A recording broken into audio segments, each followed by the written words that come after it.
Welcome back, subscribers. Currently, we're on day 153 of Russia's disastrous invasion of Ukraine, and the top story for today is that Russia is now openly calling for the removal or potential assassination of President Zelensky. This is according to Russia's top diplomat, Sergei Lavrov, and he says the Kremlin wants to get rid of Zelensky in a blunt admission of its devastating war aims. Sergei Lavrov made these comments at the Arab League summit in Cairo, and he says Moscow wants to help Ukrainians liberate themselves from the burden of this absolutely unacceptable regime. We will certainly help Ukrainian people to get rid of the regime, which is absolutely anti-people and anti-historical. Now, how the heck can the democratically elected president of a country be anti-historical?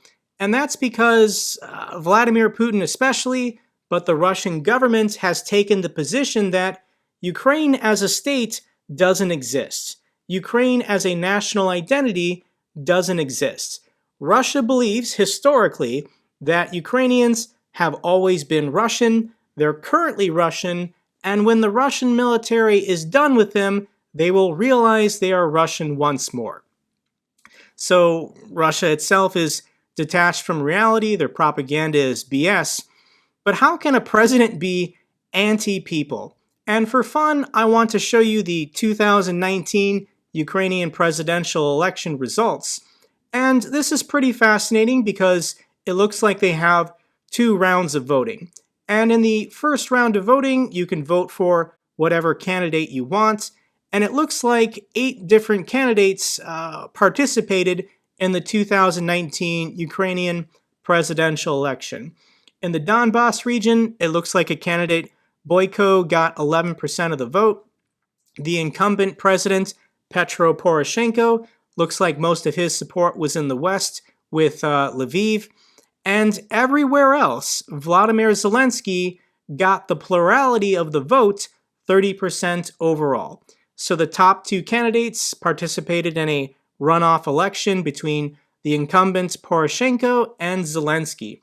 And look at these election results for President Zelensky. He got 74% of the votes. He won every region except Lviv. And he got 80 to 90% of the votes in the Donbas region.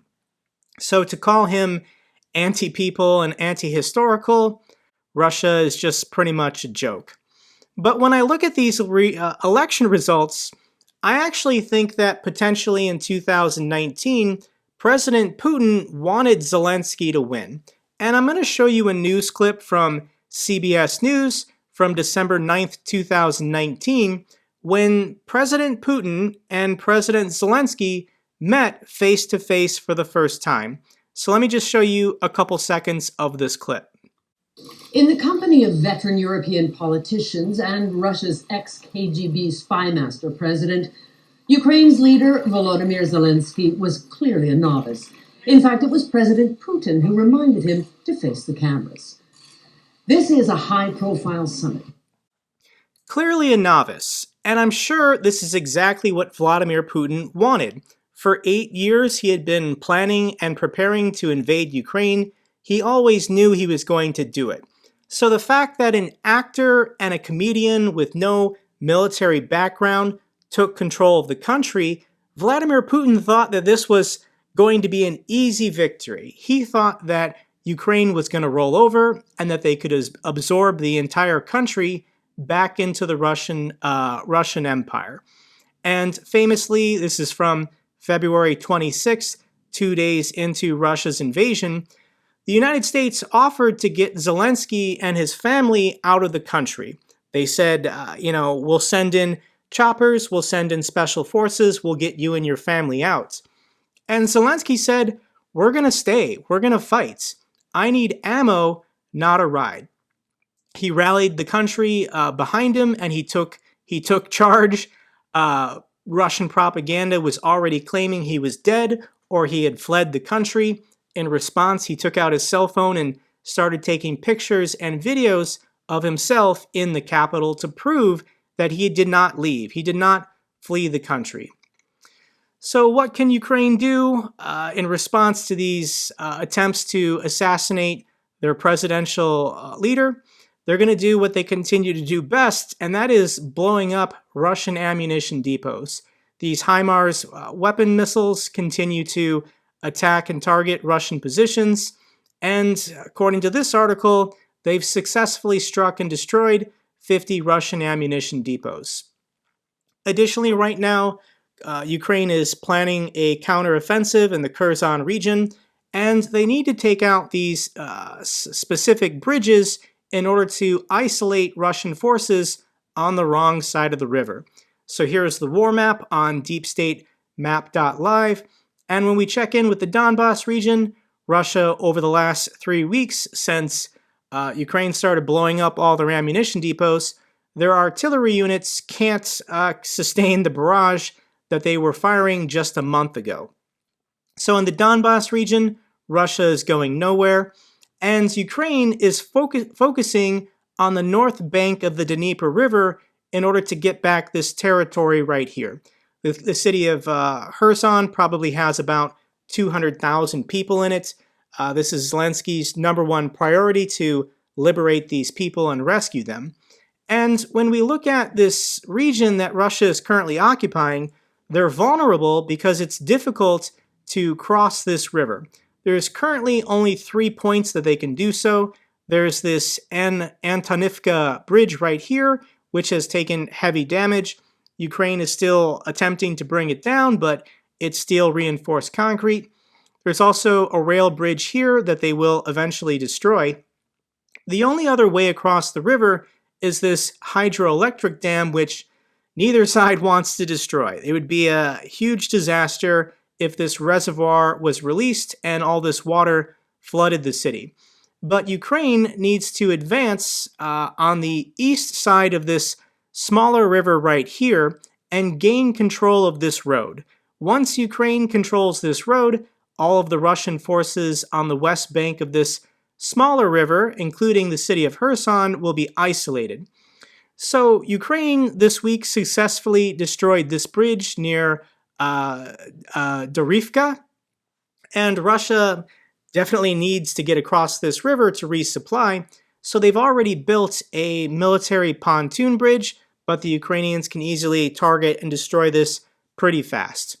So the counteroffensive, the big push, is coming probably sometime in August, and the Ukrainians need to push down on the east side of this smaller river and just get within artillery range of this road and monitor it with drones.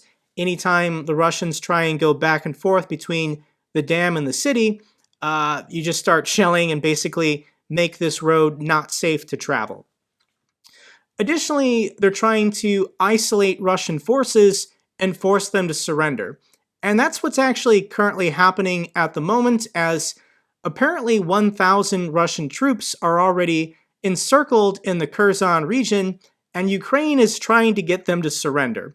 So if we zoom in here to this small village of Vyskopia, it's reported that there's about 1,000 Russian soldiers who are cut off. They can't successfully get out of this little village to get back to their own forces. And Ukraine doesn't want to kill them. They could just keep firing artillery on them until they're all dead, but prisoners of war are more valuable than corpses. And Ukraine wants to capture alive as many Russian soldiers as they can in order to offer them in exchange for Ukrainian prisoners of war. Zelensky, unlike Putin, actually cares about his people, and if he can one-for-one swap a Russian soldier for a Ukrainian soldier, he will take that trade every day. Another piece of good news for the Ukrainian forces is that Slovakia is ready to make a deal on their MiG-29s. As new weapon systems continue to arrive in Ukraine, it's still in need of additional fighter jets. And this is great because these are Soviet-age fighter jets. Ukrainians already know how to maintain and fly them. And what's going to happen here is that Slovakia is going to transfer their 11 MiG-29s, and then Poland and the Czech Republic will then guard their airspace. More bad news for Russia is that Ukraine has ground down their arms exporting business. Prior to the war, Russia was the second largest exporter of arms and equipment to militaries around the world. And because Russia has sustained such heavy losses of equipment in Ukraine, it can no longer successfully sell its military arms production around the world.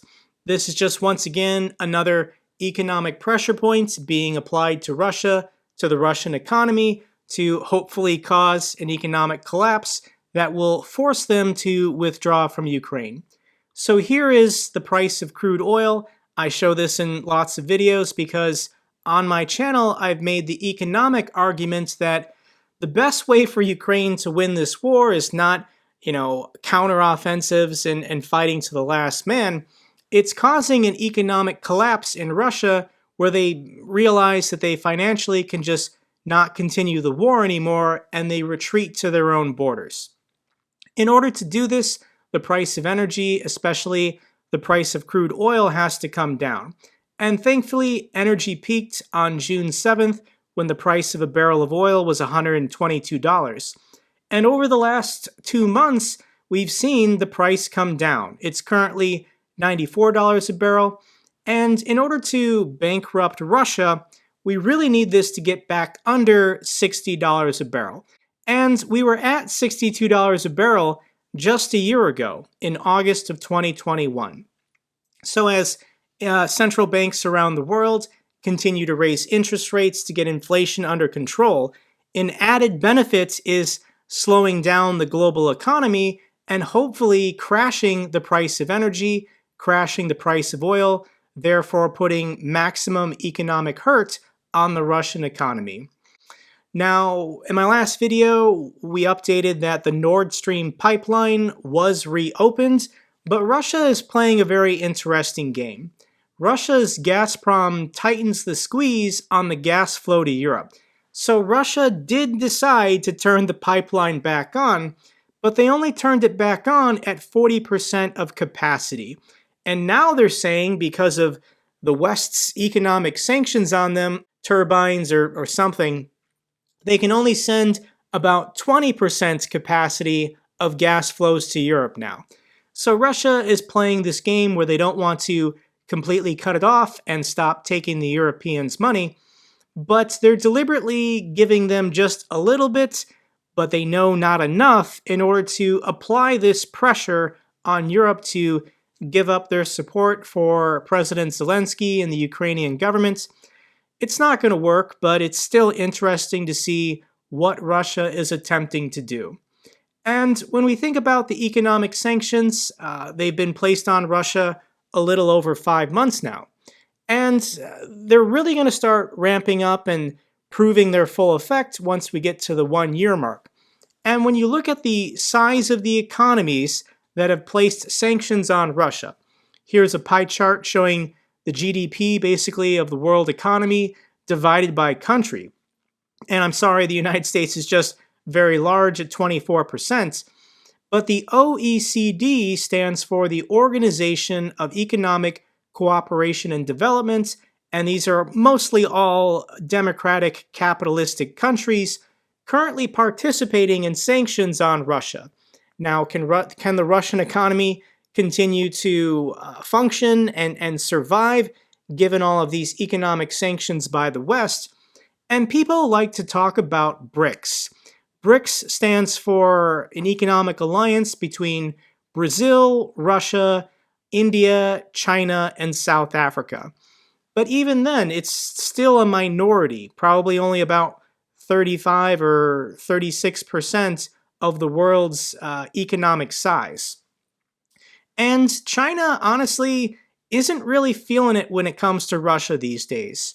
When Russia seized all of these planes in the initial week of the war, they confiscated and stole billions of dollars worth of aircraft.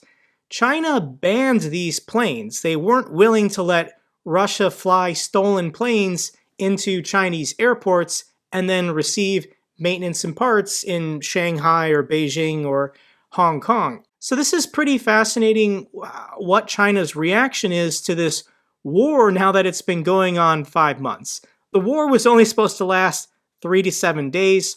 That is what Putin sold to President Xi when he met him before the Olympics back in February. And this is according to the Financial Times, but apparently China's Belt and Road spending in Russia has plummeted to $0. What does this mean? Well, here's a map showing basically all of China's attempts to connect their economy with both Europe, the Middle East, and Africa. It's a series of infrastructure projects such as roads and pipelines. And a lot of these roads and pipelines and infrastructure goes through Russia in order to get to Europe. But if Europe doesn't want to buy stuff that's going through Russia, then China is basically just giving up on these routes. So what China has done is pivoted away from Russia in order to focus on their projects in the Middle East and Africa. And I just find this hilarious. I'm sure that Vladimir Putin is fuming over this because China is spending billions of dollars on these infrastructure projects. These are infrastructure projects that benefits the Russian economy when China spends money in Russia. But China's playing their own game. They're acting in their own best self-interest. And if Europe is going to cut themselves off from Russia forever, then China is going to focus instead on the Middle East and Africa in the short term. Another blow to China-Russia relations is that China's ambassador tries to cast the no limits statement made by President Xi, this was back in February, as a misunderstanding. Qin Gang said China is not interested in confrontation, adding that both Russia and China share a common rejection of a Cold War mentality. So China's ambassador to the United States on Wednesday attempted to walk back his country's declaration of a no-limits partnership with Russia, suggesting there's been a misunderstanding of China-Russia relations amid Moscow's assault on Ukraine. And this is what he said. This is the quote. "This is a misunderstanding of China-Russia relations. China-Russia relationship is not an alliance. China and Russia are not in a military alliance." And this has to be devastating news to Vladimir Putin. Here's a hilarious clip that's gone viral over the years. This is some kind of game show starring Wayne Brady, and he had this couple come down to participate on the floor. And I'm just going to show you a couple seconds from this clip, and I think you'll understand what is going on here. Now, how long have you guys been together? About 6 months. That's it? It's new. Oh, it's newish. We're friends. We're just friends, but he wants it. Can we talk about this not in front of everyone? I'm single. It's complicated. I'm single, guys. I'm single. So here we have it. This is Steve and this is Jesse. Steve is Russia. And Russia thought that they were in this military alliance with China and that if they went to war in Ukraine, China would have their back. At least resupply them some trucks or some munitions. And Jesse is China saying, whoa, whoa, whoa, whoa, we are not in a military alliance. I'm single, guys. I'm free and single, ready to mingle. I am not in a committed military alliance with Russia at the moment. So what's Russia going to do in response? They're going to revert back to their old tactics of just smash and grab, and they're currently trying to steal and rob as much from Ukraine as they can before they inevitably get driven out. Lots of videos have appeared on the internet of these blue trucks confiscating, stealing Ukrainian farmers' grain and taking it back to Russia. Russia will either keep it, use it themselves, or try and export it as their own production. Another interesting story is that Russia is stealing Ukrainian steel. They're stealing steel now. About $600 million worth of steel produced in Mariupol. This is the Azovstal steel factory that Russia spent 3 months bombing. There was already steel produced there in storage, and Russia has decided to confiscate and bring this steel back to Russia. This is steel that was already paid for, $600 million worth by European customers. And this is just the generations-old tradition of the Russian military. Anytime the Russian military shows up somewhere, they're going to steal basically anything that they can get their hands on, whether it's grain, steel, electronics, clothes, people. Russia's pretty evil. So Russia's obviously at a loss, and they're currently just improvising. This is according to an ex-Putin speechwriter. A former speechwriter for Russian President Vladimir Putin said in an interview published Friday that the Russians are obviously at a loss in the war in Ukraine. It's turning into a stalemate. They don't know what to do, so they are just improvising. Putin needs to achieve something that will convince the Russian people that he's won, and he can't get it.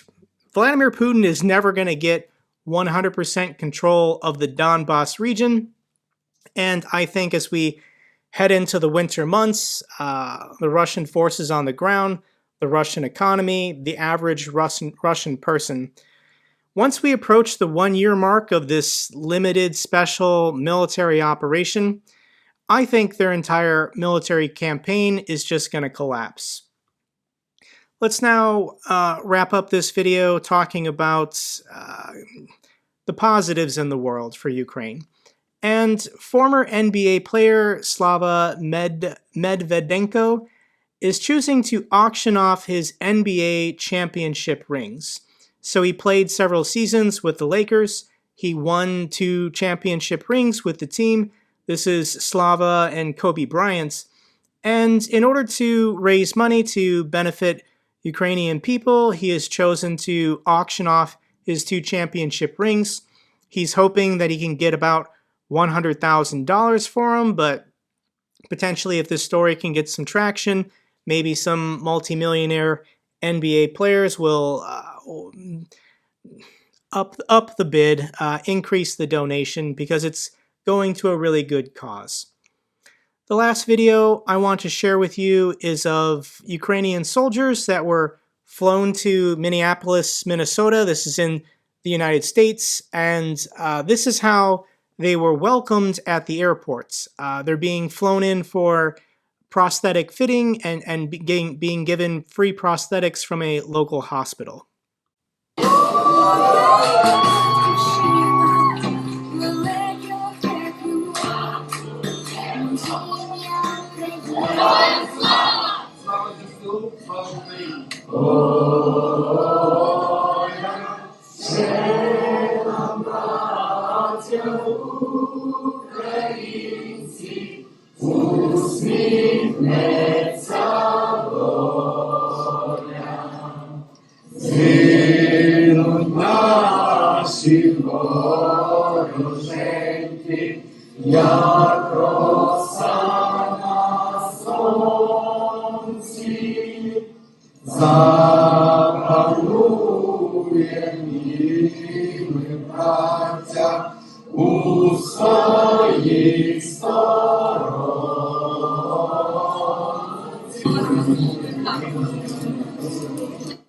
Glory to the heroes, glory to Ukraine. That's all for this update video.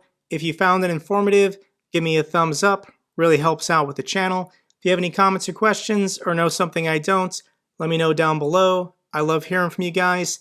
Till the next video, take care, be safe.